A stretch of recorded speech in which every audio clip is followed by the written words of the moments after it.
Mira, how does it feel to be back in the round of 16 here in Melbourne? Oh, well, of course it feels great. I've had two tough matches, but I'm happy that I managed to win those matches, and of course super pumped to play the round of 16 here again. Okay, questions? Courtney? Yeah. Congratulations, Mira. Do you feel the difference in terms of going into these matches feeling like you're supposed to win, whereas as recently, like a year ago, maybe there was more of an underdog energy around you? Well, I have a feeling that I kind of have a certain level on the tour, and I just think that for me is not very good to have this feeling. So I'm just trying to, keep my mind out of it and not to think about it, because I know that I play great and I play my best tennis when I just don't think about anything and I just try to, play at the moment. Without thinking about anything. So I have this feeling sometimes, but I'm just trying to fight it. Arena next. How are you feeling about that? Well, honestly, I'm so tired to play against her. It's like, I don't know. I think she's the one player that I don't know. I played her 4 or 5 times already, so it's like yeah, it's a lot. So what can I say? Here we are again. I know that probably it's gonna be an entertaining match, and of course I'm gonna do everything possible, and I'm gonna give my best. So I think that it's gonna be interesting to watch. So we will see what's gonna happen tomorrow.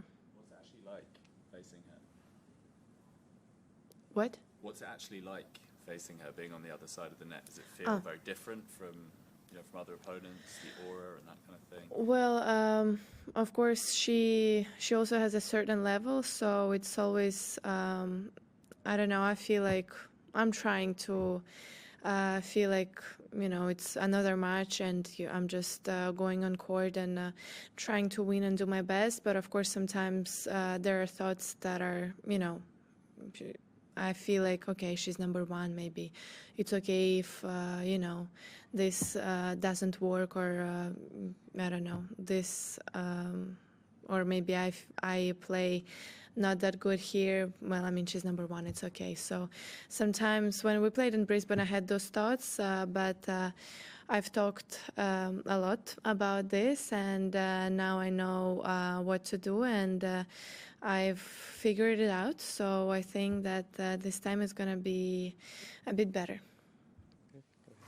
Hi, Mira. On the video that WTA made for the New Year's, most of the players select you as the new top 10 this year, or the one who, even you said also that.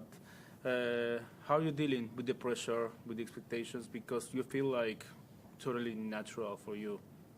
Well, when I saw the video, I was actually pretty surprised that a lot of people said my name. I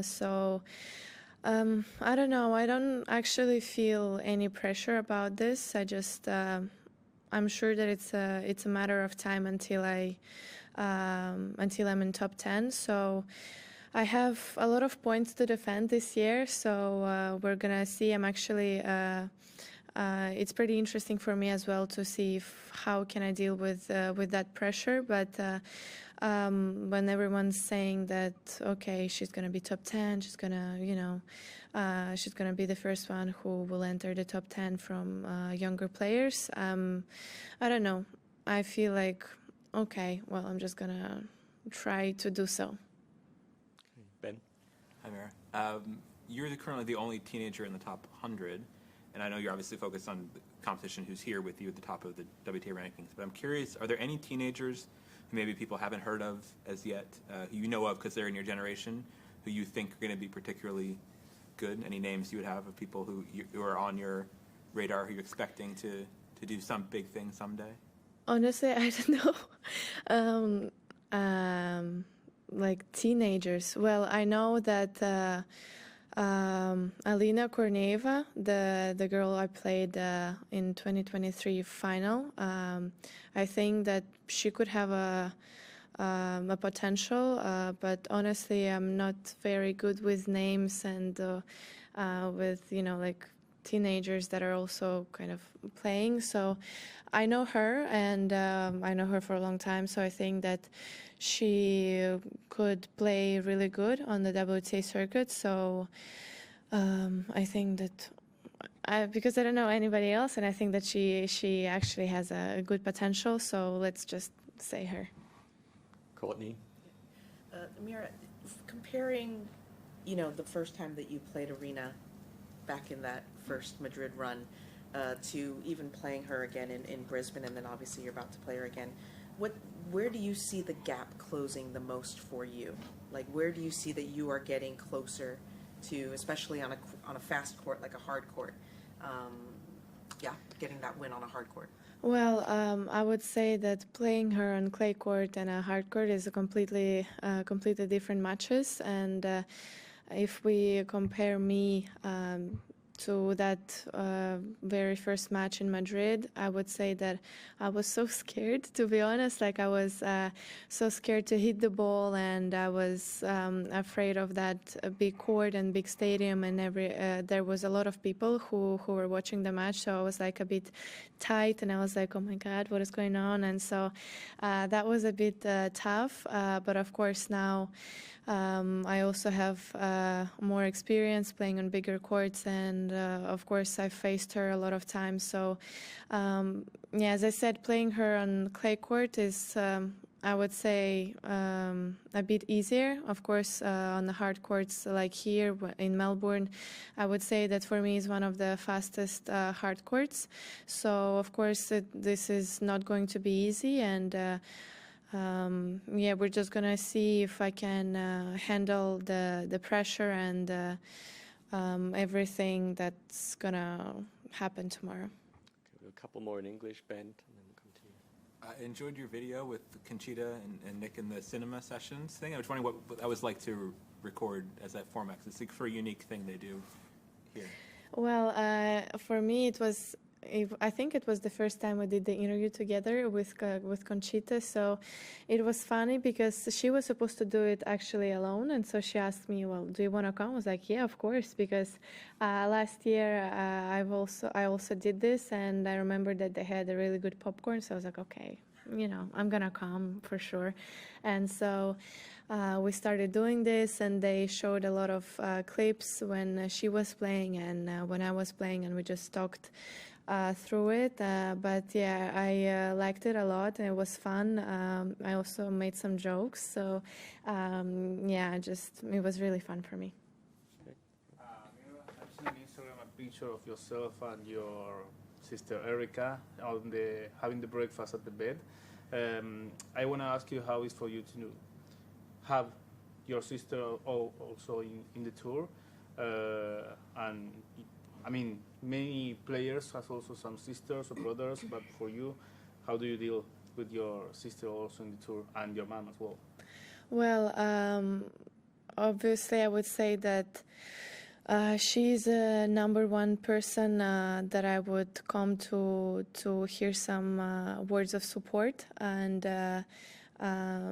she supports me a lot, and I also try to give it back to her. And I know that it's not easy, but actually I don't know if I like it, because we already faced each other once, and it was a disaster.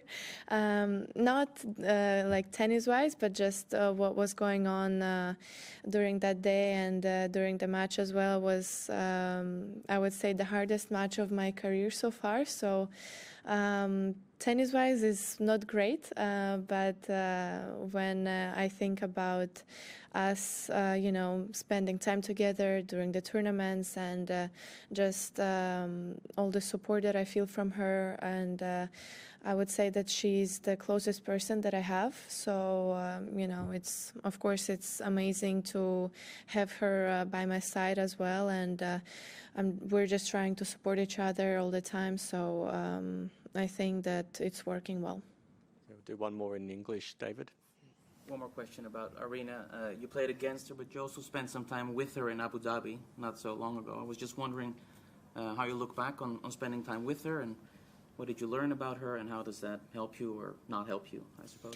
Well, the only thing I learned was some dance moves. But I would say that first couple of days were a bit, awkward because we didn't really have a lot to talk about. But then day by day, we started talking more about something, and I would say that it's nicer to have her in the same team than playing against her. So it was for me. It was nice to spend some time with her, to get to know her as well.